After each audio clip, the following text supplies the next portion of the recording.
Hey Matthew, what are your early impressions of Rodney Garner? I know you had only one day on the practice field, but in the meeting rooms and just kind of being around him as well. And second question, if you don't mind, your decision to come back to Tennessee, and kind of what was in that thought process for you? So for your first question with Coach Garner, I mean, he's very meticulous in the details as he should be.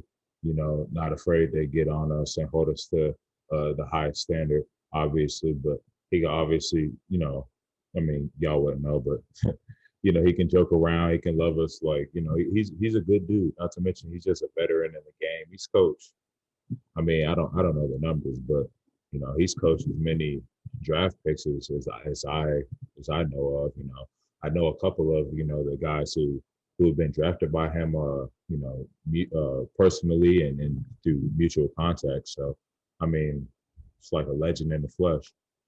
And the second question, just coming back, I mean, obviously, last year was not what anybody expected, wanted, needed, or hoped for. So we have unfinished business with the University of Tennessee football program.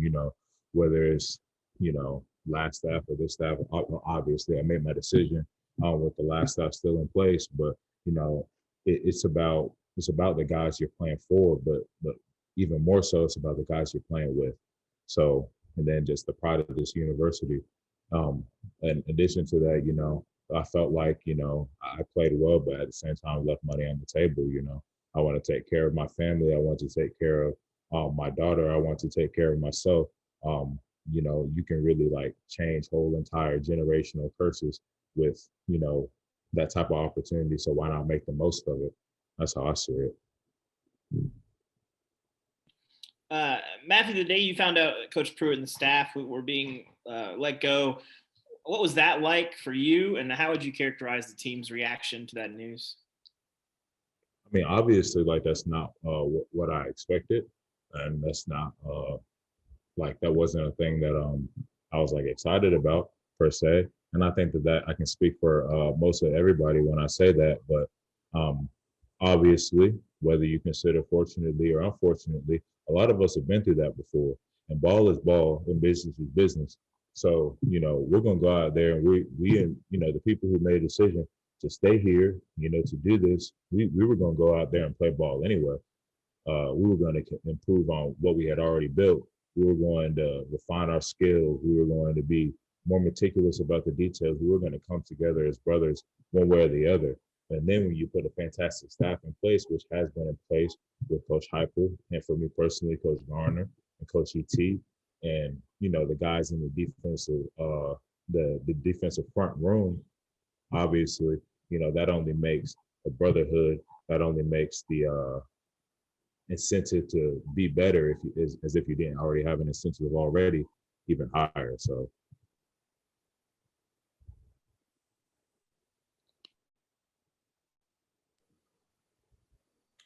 we'll go to Jimmy Himes. I think with the number of returners along that defensive line, do you see that as a potential strength of this team?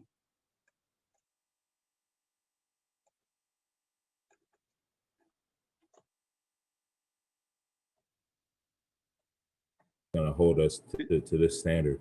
I'm going to paraphrase here, but Coach Garner, he always says that, he's going to be, the guy in that room. In other words, like if you think you're holding yourself to an excellent standard, then he's going to want more out of you, and while a coach is supposed to do that, leaders are supposed to do that as well. So we're leading from the top down and from the bottom up. So that creates a team, like a true team, a championship team. And also last year, after Coach Brumbaugh was let go and Coach Pruitt took over, how difficult, or was that difficult as an adjustment for the defensive line when that change transpired? I mean, I wouldn't say it was difficult. Like I said a moment ago, ball is ball and business is business. You can't let how you play ball. Well, actually, let me stop. How you play ball is going to affect your business, but the business shouldn't affect how you play ball. Things are going to happen. Sometimes people, may have a difference of opinion or a difference in coaching style, whatever the case may be. I'm not going to get into nitty gritty details because I don't know them concerning last year. But, you know, we stepped up, we responded. Obviously, as a whole team, we didn't respond the way that we wanted to. That's part of the reason why I'm back. Secondly, on that notion, like that's in the past, you know, we have a whole new staff, whole new everything. So we're just trying to make it happen day by day on a team level, on an individual level. We all have something we're fighting for. We all have a reason why we get up in the morning. And now it's just a matter of like, hey, like, what are you willing to do to sacrifice to get to where you want to go? What are you willing to sacrifice for the team? That's what it's all about. I mean, that's what life's about. David Ubben, then Nick Hill. Matthew, what have you thought about the large number of guys who have left the program since the end of last season? And for the guys that are still considering, I think right now that's mainly Quavaris and Henry. How would you feel about if those guys came back to the team? Hey, I mean, about the guys who have left, like, I mean, let's just be real here. I think that everybody, like, I don't even think it would be an exaggeration to say that everybody I can only speak for my class, and in 2017 class, the last class under Butch, has considered leaving. Obviously, I mean, we don't have the situation that we want. But for the guys who have left, they have to do what's best for them. And for the guys who's here, we are doing what's best for us. And we're trying to, like I said, build the brand of this university, make this football team elite, and, you know, do the best thing for ourselves in our personal lives. Everybody has their why they wake up in the morning. So, yeah, for sure. I mean, I don't mind what they did. They had to do what they have to do. I'm very close with a lot of them, you know, text them, see how they're doing. You know, it goes deeper than football. Regarding Henry and Q, I mean, for sure, like those are guys who, you know, are on the bubble, obviously. And of course we wouldn't mind having them back. I mean, but at the same time, you know, they have to do what they have to do. When they make the best decision for themselves, I'm rooting for them all the way. And if they make a decision to come back here, then of course I'm rooting for them all the way, on two levels. I mean, they're part of the team that I'm on, the University of Tennessee football program, and also, like, you know, those are people who I'm close with. Those are people who I've been to war with, been to fight with, you know, blood, sweat, tears, ups, downs, everything in between, you know. So, you know, never any hard feelings, anything like that. Last question, Nick. We have a team meeting shortly. Yes, Matthew. I mean, Coach Heupel's bringing a fast tempo offense to this program. I'm just curious if someone's going to have to practice against that every single day. Do you think it's going to help you prepare for a lot of these other offenses that are up tempo in nature? And do you think it's going to help a lot with conditioning and just the intensity of practices?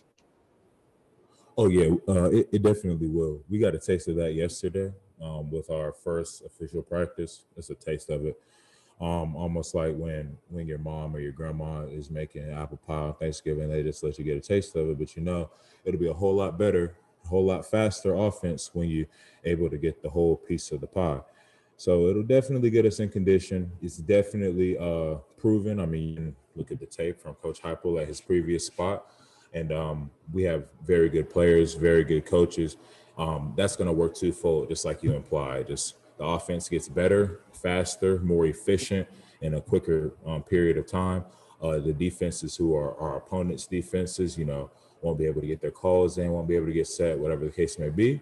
And then in addition to that, us as a defense, we get in excellent condition. We're able to recognize plays faster, backfield sets, receiver sets, depth of the back, location of the tight end, whatever the case may be.